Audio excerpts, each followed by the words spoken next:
Well, there's an age gap between you and your soulmate. Spirit is saying, and we're going to look into this, okay? It says, I don't want anybody else but you. Well, there is an age difference between you and the person that you're meant to be with, and they don't want anybody else, okay? They want a romantic connection with you. Well, we are taught from the time we are children to treat our lives like a linear calendar. We mark our existence by numbers, by grades, by milestones neatly spaced out across decades. Well, we are given an unwritten script for how a life is supposed to unfold. You grow up in a certain bracket. You go to school with people born in the same 12-month window as you. Well, you date within a socially acceptable margin of error. You buy furniture at the same life stage, and you grow old at the exact same pace as the person sleeping next to you. Well, we cling to that script because it feels safe. It gives us the illusion that love is an orderly, predictable transaction between two people who arrived at the same station at the exact same time. Well, and then on an ordinary day when you were not looking for anything complicated, you ran into someone whose calendar did not match yours at all. Well, at first, both of you did what civilized reasonable always do when the universe hands them something that doesn't fit into the spreadsheet. You tried to use logic as a weapon. Well, you looked at the number. They looked at the number. They went home and tried to build a sensible, rational wall out of the difference in your birth years. Well, they told themselves all the standard, comfortable lies. This isn't practical. We are in different chapters. We have different references, different memories, different milestones. Well, they probably had a rule they had carried for years, a strict self-imposed boundary about who they would allow themselves to want and who was entirely off limits. Well, they held up that rule like a shield, hoping it would protect them from the sudden, terrifying pull that happened the second your eyes met across the room. Well, what they didn't realize, what almost nobody realizes until they are standing in the middle of it, is that rules only work on things you can control. Rules work on casual attractions. Well, rules work on polite, manageable crushes that can be reasoned away with a list of pros and cons over morning coffee. Well, but when an attraction runs down into the marrow of who you are, when it bypasses your intellect entirely and grabs your soul by the collar, a rule is just a dry leaf thrown into an open furnace. Well, here's the psychological truth that nobody ever talks about when two people fall in love across an age gap. The panic is never really about what society thinks. Well, we tell ourselves it's about judgment. Well, we tell ourselves it's about the raised eyebrows of strangers at restaurants, or the awkward jokes friends might make, or the quiet discomfort of family members who don't know how to categorize the relationship. Well, we pretend that public opinion is the great obstacle. We think we are afraid of what other people will say. But the real terror is realizing that love doesn't give a damn about who got here first. Well, the real terror is much quieter, much more intimate, and far more devastating. It is the sudden, dizzying realization that time is not a solid wall. It is a river. Well, and when you stand on the bank of that river, looking at someone who was born in a different season than you, you are forced to confront the sheer, terrifying fragility of being human. Well, one of you is looking at someone and thinking, where were you when I was younger? Why did I have to live through all those cold, lonely rooms before I finally found a voice that sounded like home? Well, and the other is looking across the table thinking, how do I hold on to someone who carries so much more life than I do without feeling like I am always running just to keep up? Well, you have probably spent hours trying to make sense of this with a calculator, forgetting that the human heart has never understood arithmetic. Well, look at what actually happens when the two of you are in the same room.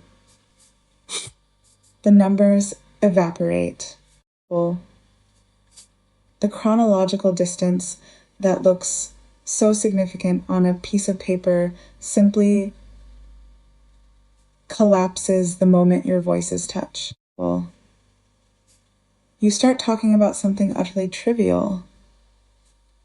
A song playing on the radio, an annoying habit of a mutual acquaintance, the weather outside, and within 15 minutes, well, you have somehow plunged into a conversation about your childhood, your private fears, the dreams you buried years ago because life told you they were childish.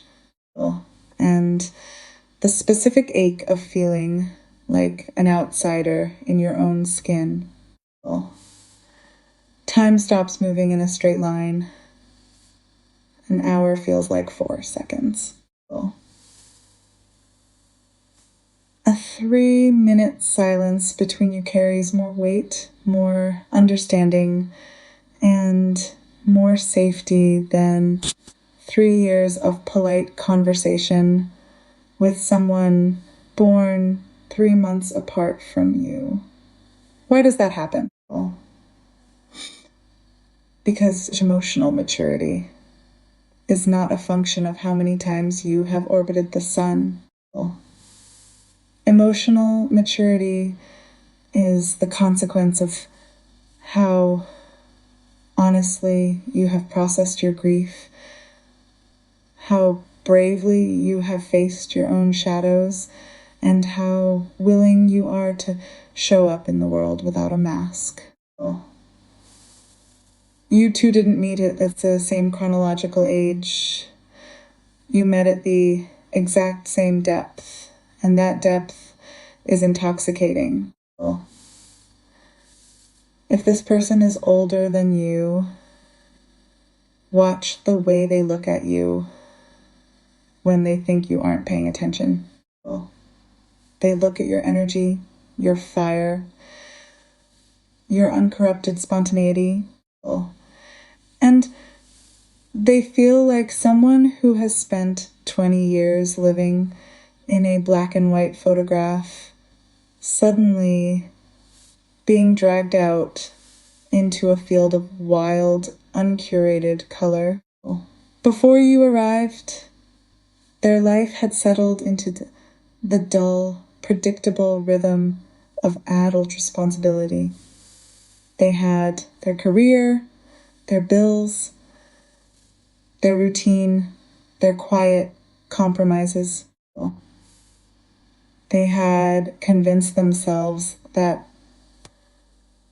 passion was an indulgence for people who hadn't grown up yet. They had accepted that romance was just a polite negotiation of companionship. And then you showed up laughing with your whole body, challenging their assumptions, refusing to treat them like an authority figure. And looking at them with eyes so full of heat and curiosity that their pulse started racing like a teenager's. You didn't just attract them, you woke them up from a coma they didn't know they were in. They find themselves smiling in traffic for no reason at all. They look in the bathroom mirror and catch themselves checking their reflection with a nervous electric vanity they thought they had outgrown a decade ago. They stay up until 2 a.m. texting you, exhausted with work in 4 hours, and they don't care. Because 1 hour of talking to you makes them feel more alive than 50 hours of sleep. And if you are the older one, then you know the specific breathtaking relief of being seen by someone who isn't intimidated by your history. You have spent years dealing with people who wanted you to be smaller, quieter, more digestible. You have dealt with people your own age who were so entrenched in their own cynicism, so guarded from their past divorces and failed romances, that every interaction felt like an interview conducted by an insurance adjuster. And then this person walked in carrying an open heart and an unashamed devotion that made all your carefully constructed defenses look ridiculous. They don't look at your experience as baggage. They look at it as treasure. They admire the way you carry yourself, the stillness in your presence, the way you know exactly what you want and refuse to apologize for taking up space. When they look at you, you don't feel like someone whose best years are behind them. You feel like an answered prayer. They give you the one thing that years of responsibility usually steal from a person: the freedom to be playful again. With them, you don't have to be the wise one, the capable one, the one who manages everything.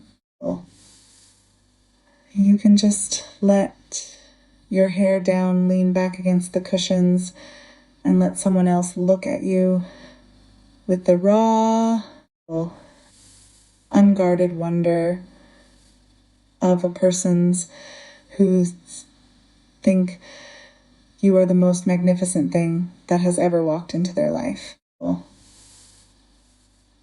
The hardest part of loving someone across an age gap isn't the years between your births.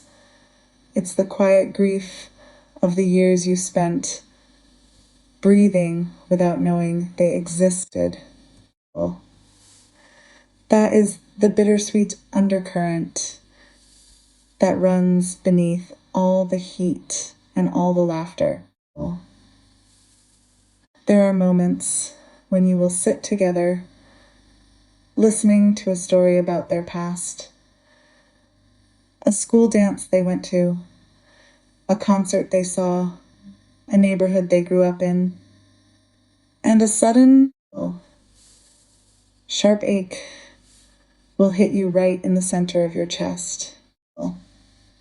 You will realize that while they were living that moment, you were somewhere else entirely, living a completely different life in a different world.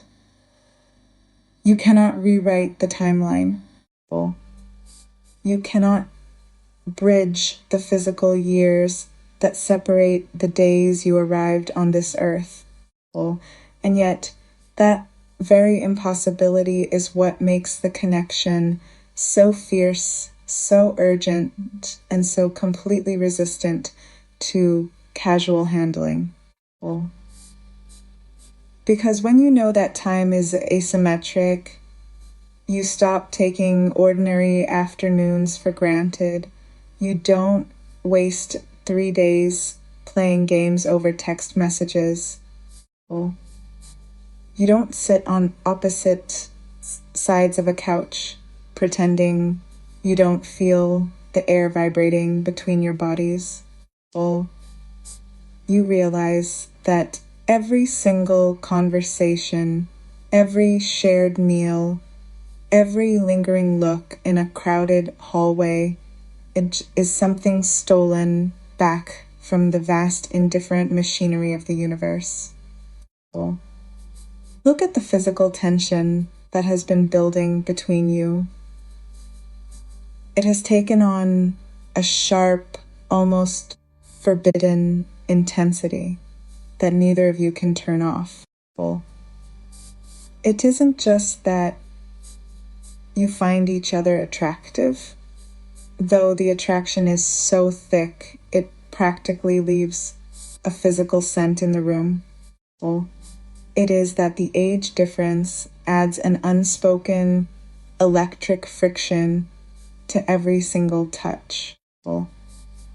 When their hand brushes against yours, when their eyes drop down to your mouth while you are in the middle of a sentence, there is a quiet, rebellious thrill that runs through both of your veins. It is the thrill of knowing that this connection belongs to nobody but the two of you. It wasn't arranged by peer groups. It wasn't endorsed by a social algorithm that pairs people by birth years and zip codes. It is entirely unscripted. It is an outlaw love born outside the neat borders of conventional expectation. And because it has no rule book, the only thing that defines it is the raw, unedited truth of what happens when your skin touches theirs. They think about kissing you with a desperate, heavy hunger that makes their hands shake. They imagine what it would be like to close the distance, to back you against a wall in the dark, to take your face in their hands and feel every single doubt, every single number, every single societal expectation burn away in the heat of a single breathless surrender. They are evaluating the future right now, not with fear, but with a growing, stubborn determination. They have tried to imagine walking away from you. They have tried to picture what their life would look like if they went back to their safe, sensible world, dating someone whose age matches theirs on a spreadsheet, having conversations that stay within the safe, predictable boundaries of their peer group. And every time they try to picture that life, it looks like a graveyard. They know they can't go back. Once you have sat across from someone who speaks to your actual soul, you cannot go back to making polite small talk with strangers just because they were born in the same decade as you. The artificial boxes have been smashed to pieces. The spreadsheet has been thrown into the fire. They are realizing that the only thing that actually matters in this short, fragile, unpredictable life is whether you can find another human being who sees your darkness, cherishes your light, and makes the heavy air of this world feel like something you can actually breathe. They found that in you, and you found it in them. So stop asking the calendar for permission to feel what is already roaring in your chest. The universe does not make mistakes of geography or chronology. It brings two souls into proximity, not when their birth certificates align, but when their spirits have grown large enough to recognize what real devotion looks like. This person is preparing to cross the room. They are gathering the pieces of their courage. They are getting ready to look you in the eyes and tell you that they don't care about the rules, they don't care about the numbers, and they don't care about the years they spent without you. They only care about the years they have left. When they reach out their hand, do not look back at the script you were handed by a world that knows how to count years, but has no idea how to measure love.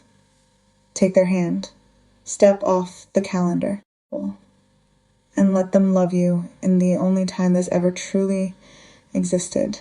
Right here, right now, in the unrepeatable beauty of this exact magnificent moment.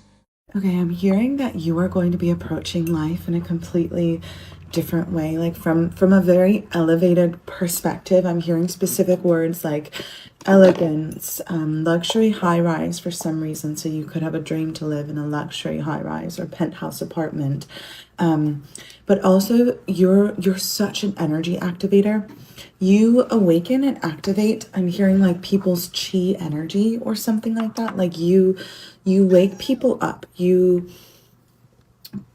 ask people to kind of like rise to meet you in a way. But this is going to be translating into a lot of how the world responds to you. Like I'm hearing the world is going to be responding to you as if like it wants to give to you. I don't know if you've been doing a lot of affirmation work or ritual work, but it feels as if everything around you is suddenly like, let me do this for you. Let me give this to you. Like, let me gift this to you. Can I please serve you in some way? Like, please. Like people want to be your friend. People want to know you because they can feel how elevated your energy is, or they can feel whatever's coming next. I feel like you are finally finding yourself surrounded by people who actually see the good in you and who actually see like how vibrant you are, how radiant you are, like how powerful your light is. And these people don't want to take it. They just want to like walk in your presence. Like they just want to be near to you. They want to be able to say that they have walked with you, or that they have known you, or even that you are friends. Like this, split the deck to the star. Okay, angels, I'm going to shuffle this deck and I'm going to pull some cards just to kind of guide you through this energy, into this energy. Like I said, it feels very elevated, very elegant. So you could be ready to level up your life in a lot of ways. I feel like you are getting very serious about your mindset. I'm hearing the word mindset shift. Like you've recently had a change of heart, a change of mind. We have Justice, the Page of Swords, the Four of Swords. So this has been something that's been on your mind for a while. The Nine of Wands. You're definitely stepping into your power, claiming your power. It's important that you do not look back. The story from the Bible is coming to mind of when Like God asked this couple or this family to leave this city because the city was going to be destroyed, but if they turned around and looked back, they were going to turn into a pillar of salt. That is symbolic for, if you turn around, you become stuck, you become stagnant, you become like petrified in a way. Even Harry Potter, like petroleum something is coming to mind. It's basically like when you become stuck in like a solid form, and so like calcified in a way. How's moving castle may be significant. Wow, a lot of symbolism coming through right now. It's really important that you let go of what has been and what has served you, and most importantly, honor what has served you. You don't need to keep revisiting old patterns and beliefs. You want something to change in your life, right? Like you've been praying for that change. You've been manifesting this change. You've been calling this energy into your life. You've been saying, God, I'm ready for this breakthrough. God, I'm ready for this breakthrough. Universe, where is it? Like, where is my abundance? Where's my blessings? And the universe is like, you need to be prepared. You need to move forward, even though you can't see exactly what it is coming to you. You need to be able to move forward, and you can't do the same thing and expect different results. Now, you can have the same underlying current of energy, or that frequency of energy, or an idea that you've really cultivated within yourself, whatever you've built for yourself. But you do need to redefine that. You do need to refine that, rebrand yourself when you move into this next level, because whatever you did before is only going to keep giving you those same results. You're ready to expand beyond it. You're ready to move. Like if you hit some breaking point or some point where you're like, this isn't working, this isn't enough for me. And it's not from a place of lack or from a place of what do you call it? Like when you're ungrateful, like it's never been that, but you've just realized that, oh, like there is this whole new way of living, of being available to you. And you would like to see what you can create from this, what you can experience with this. And so I'm hearing justice is being carried out in your name, the Page of Swords. You are being shown the way forward. In fact, you already know the way forward. You have already taken inspired action to this way forward in this way. You just don't fully know it yet. You've been like kind of in your head about this or contemplating this, or Nine of Wands. It feels like you've been sorting through a lot. It feels like you have a lot of moving parts in your life right now, like beyond even just your purpose and your career and your finances. Like it feels like there's love and relationships, and you have all these things going on all at once. But here's the beautiful part, my sweet, loving child of divine. Your next level requires next level responsibility. So you need to dig in deep and find that passion, that power, whether it's anger, whether it's sadness, whatever it is. Like come on, like you've been through it. You have that energy to give. You have that energy to pour into your passions. It doesn't have to be anger. It doesn't have to be regret. It doesn't have to be grief even. It can literally be whatever you decide it to be. You have the power to transmute all of that energy into gold, not just the energy that people throw your way, but the energy that you have buried so deep within you that is begging for somewhere to go. Channel that energy into your abundance. You already have it within you. That to me is this Nine of Wands energy of like, okay, you're organizing your thoughts, you're aligning your thoughts, you're aligning your actions. You're realizing that you have the power to be the change in your life. You have the power to create the change in your life, and you're no longer just watching it go by. You're no longer just sitting by silently or staying in that suffering, stuck energy. You're not turning around and turning into salt. You're not doing that. It's tempting. You might have those thoughts where it's like, okay, like, should I? Like, I can. If anything, that should propel you forward even faster, even more aggressively. And by aggressively, I mean passionately. Like you should approach your life as if you are the greatest thing to ever happen to you. Yourself is the greatest thing to ever happen to your life. Because you do have that to fall back on. But you don't want that anymore.